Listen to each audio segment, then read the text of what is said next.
জানো তো শীতের দিনে মজার মজার যেমন সবজিও পাওয়া যায় তেমন মাছও পাওয়া যায়।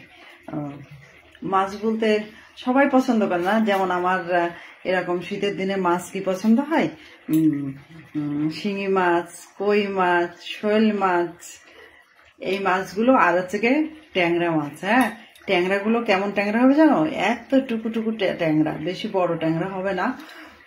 তা ওইগুলো, এই মাছগুলো শীতের দিনে বেশি পাওয়া যায়। আর একটা মাছ কি পাওয়া যায়, ফ্যাসা মাছ পাওয়া যায়। তা আমাদের এই রাজশাহীতে পাওয়া যায় না, খুলনার নদীতে পাওয়া যায় এগুলো, যশোরের নদীতে। তা ওই মাছগুলো বহু যুগ খাই না। ওই মাছ বেশি লাউ দিয়ে রান্না করলে ভালো লাগে। আর আমি যে মাছের নামগুলো বললাম, এই মাছগুলো কিন্তু ইয়ে দিয়ে ভালো লাগে, লাউ দিয়ে ভালো লাগে। এখন শীতের দিনে যে সমস্ত টাটকা টাটকা, মানে কি বলবো, সবুজ সবুজ সবজি, এই সবজি দিয়ে, আর তার থেকে বড় কথা কি, আর রান্নাতে কি মানাই, ধনিয়া পাতা।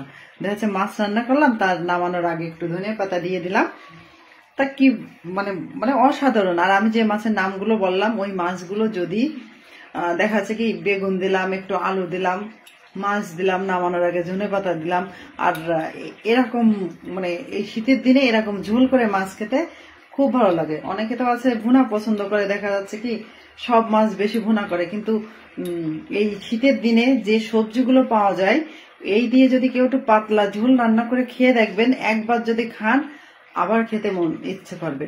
এখানে বাটা মশলা, আদা জিরে বাটা এগুলো ব্যবহার না করে, শুধু যদি তেলের উপর জিরে, কালো জিরে পুরা দিয়ে, আর একটু যারা মানে পেঁয়াজ খেতে পারেন খাবেন, না যারা পেঁয়াজ না খেতে মানে খেতেই হবে, হ্যাঁ পেঁয়াজ ছাড়া চলবেন না, তারা দেখা যাচ্ছে কি একটু পেঁয়াজ দিয়ে দিলেন। যখন সবজিগুলো ভাজবেন তখন পেঁয়াজগুলো দিয়ে সবজিগুলো ভেজে পাতলা ঝোল রান্না করবেন, মানে কি বলবো, খেতে অসাধারণ।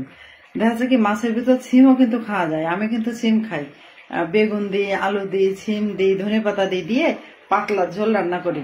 আমি যেমন আজকে রান্না করছি, শিঙি মাছ রান্না করছি, ওটা আমি মশলা, বাটা মশলা তো একটু ব্যবহার করিনি।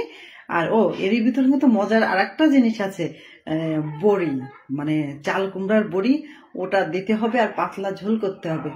তা আমি আজকে এখানে রান্না করে নিয়েছি, আজকে বেগুন দিয়েছি, একটু আলু দিয়েছি, আর সিম দিয়েছি, আর ধনেপাতা দিয়েছি, দিয়ে আমি শিঙি মাছ রান্না করছি। হ্যাঁ, তা কি বলবো, এটা যে অসাধারণ, তা যে খাননি একবার রান্না করে খেয়ে দেখতে পারেন। অনেকে ভাববেন যে পেঁয়াজ রসুন ছাড়া কি কোনো খাবার চলে নাকি, কিন্তু একবার এরকম সবজি দিয়ে পাতলা করে ঝোল রান্না করে একবার খেয়ে দেখবেন, মনে হবে যে না, স্বাদটা পাচ্ছি। আর বেশি পেঁয়াজ আর রসুন যদি কোনো সবজিতে ব্যবহার করা হয়, সবজির স্বাদ থাকে না, সেই সবজির স্বাদ পাওয়াই যায় না, ওই পেঁয়াজ রসুনের গন্ধ পাওয়া যায় বেশি।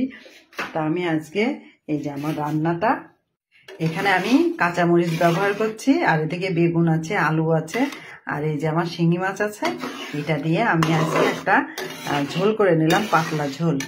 হ্যাঁ, এইভাবে খেয়ে দেখতে পারেন কেমন লাগে। একেবারে সাদা মাঠা রান্না। ভালো থাকেন সবাই, নমস্কার।